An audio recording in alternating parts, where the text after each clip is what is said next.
Hey, ladies and gentlemen, welcome back to the channel. As always, it is Nick here, back with your daily crypto news and analysis. And today we are going to be talking about Ripple and XRP, as well as the vast majority of crypto and finance. With that being said, I hope that you are all having a beautiful day or a beautiful night, wherever you guys are out there in the world.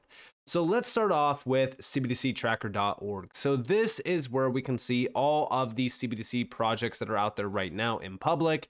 And as we look at this, right, I've always put a spotlight on the fact that things are happening very, very fast. If you just go and click randomly back here, let's just go back to July of 2021.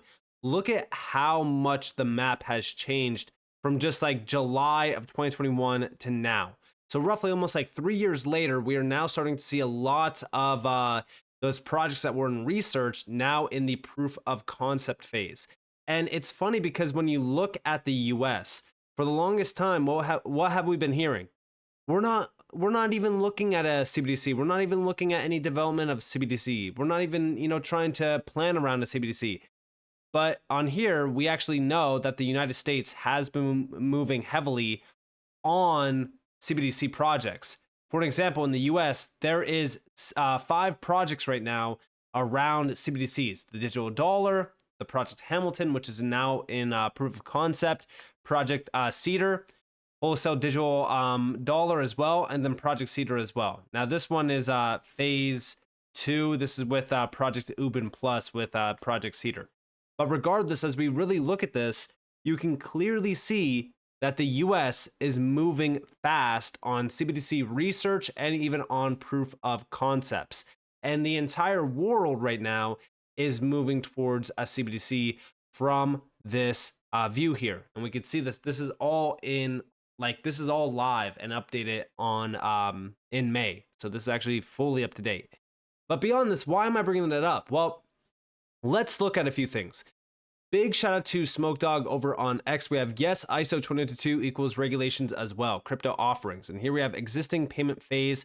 In coming years, digital payments are expected to grow, driven by greater embedded modes.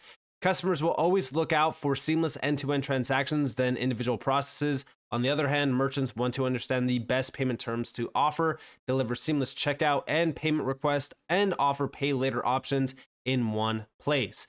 And this is also where we see crypto offerings being highlighted under consumers' end. Many super payment apps came into existence that combined payments, savings windows, bill payments, and also crypto offerings with shopping and more.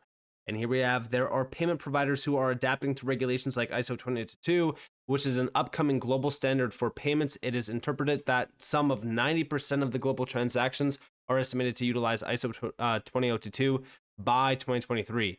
And then down here, we also have, yes, the adoption of blockchain for banking is very much tied to the adoption of ISO 2022. The industry must adopt ISO 2022 before it adopts blockchain for payments. Ripple Stellar also said it as providing the speed and scalability needed for bank transaction volumes. And here you could actually see that under these images. And over here we have, yet blockchains such as Ripple and Stellar can process thousands of transactions per second, and their users' transfers are verified almost instantly. Now beyond this, we also have this. ISO 2022 has been talked about for years. Why is it going to take off this time? Answer below. This takeoff of ISO 2022 coincidentally is aligned with the takeoff of mass crypto adoption. And here we have, ISO 2022 has been talked about for years. Why is it going to take off this time? It's different this time. The high value payment market infrastructures of all reserve currencies are in process of adopting ISO 2022. To support compliance and benefit from the richness of the standard, there is a clear imperative for financial institutions to financial institutions payments to move to ISO 2022. Now, over here we have CBDCs equals takeoff, ISO 2022 adoption equals takeoff, mass cryptocurrency adoption equals takeoff, all simultaneously, all at once, no coincidences. And here we have from Deutsche Bank, corporate bank, when will the CBDC rocket take off? And here we have, dear valued client, central bank digital currencies are on the rise. 3 years ago, a mere 35 of the world's central banks had embarked on initiatives to develop their own CBDCs. That number has now grown to 130. Over here we have ISO 2022 has been talked about. That's where that ISO 2022 image comes from. And then also over here, crypto adoption. Where are we going? According to the model first introduced by Rogers 1962, technological adoption usually follows a pattern with 5 distinctive groups of adopters. Number 1 is innovators, 2 is early adopters, 3 is early majority, then number 4 is late majority, and laggards is number 5. Down on the bottom we have, it is important to note that the takeoff phase happens between phase 2 and 4, when the majority of the population is captured by the new technology. We're not there yet. Guys, I would argue that we're probably in the stage of early adopters, possibly. I know that 5% of the world is invested into crypto, so we are still very early into these phases, but I do think that we're getting closer every single day. However, another important remark to make is that crypto asset adoption has so far grown faster than many preceding technological innovations before that. In other words, it took less time to reach a similar adoption rate for both Bitcoin and Ethereum compared to the internet or mobile phones on a global basis. So again, when we are looking at things, it truly is heating up. Now, when is this going to happen? Well, we're already kind of in the stages of this. If you think about it, when we look at what all central banks are trying to do, all institutions, all asset management companies, they're all looking at adoption. They're all leading the path to mass adoption of crypto. And then all at once, everything's going to take off. You are either on the train or you will be left behind. It's as simple as that. Now, a big update that we got was India. Reserve Bank of India now just announced RBI working to take CBDC offline. Big shout out to ISO 2022 for this. We have RBI governor. RBI is working to take CBDC offline.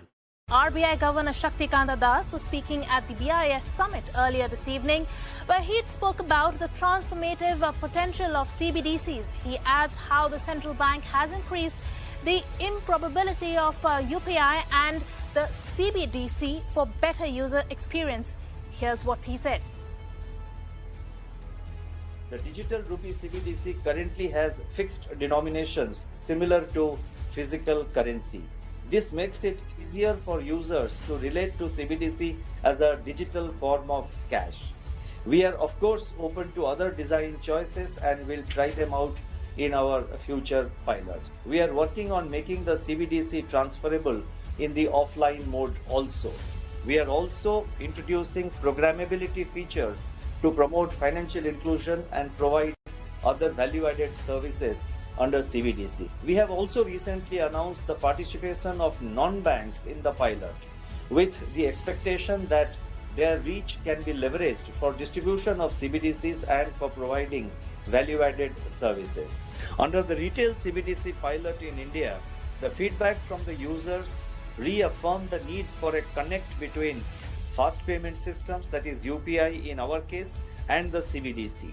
We have combined the CBDC QR code with the UPI QR code and made it a single point of acceptance. We have also introduced interoperability between UPI and CBDC. And well, if you like this video, then like. So with that being said, right? And I hope that YouTube doesn't mute this video clip. They have been very annoying with that. I apologize if they did mute it. But outside of this video, yes, things are now starting to really move in the direction of interoperability with CBDCs, obviously, but offline payments. Even the BIS has talked about offline payments. Now, why is this interesting? Well, when we go over here, back in 2024, February 5th, NEOM, Ripple partner, gets in principle approval from India's RBI for payments. Interesting. NEOM, a leader in real-time global payments, has received in principle approval from the Reserve Bank of India for 2 significant payment licenses. These are the prepaid payment instrument license and the payment aggregator license as well. And when we look at this, right, this could very well be that one-stop shop for all payment needs in India. But this is all through the Unified Payments Interface, the UPI. This is very interesting. Now, if we look at NEOM's Ripple-powered brokerage solution is low cost down here in this section, we have By leveraging RippleNet, Niem can offer improved payment services, particularly in international money transfers. The partnership enables Niem to tap into Ripple's advanced blockchain technology, enabling the efficiency, speed, and reliability of its payment processing across various global corridors. Niem has pointed to 3 major benefits of its global payments network and new brokerage solution: cost savings of upwards of 90%, improved customer satisfaction, and increased demand for new partnerships as well.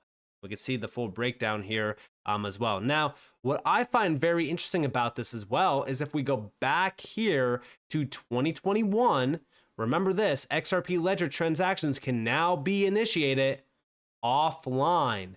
And this is all through XPOP Proof of Payments, proudly showing XPOP Proof of Payments as presented by Richard at the Apex Dev Summit.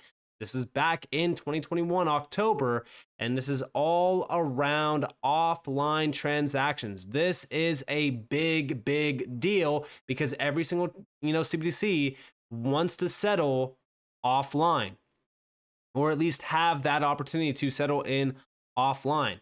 And now as we look at this, right, we already know that there's a lot of deep connections in India outside of even just Niem as well. We know Ripple has been working with India for a very long time on a lot of occasions.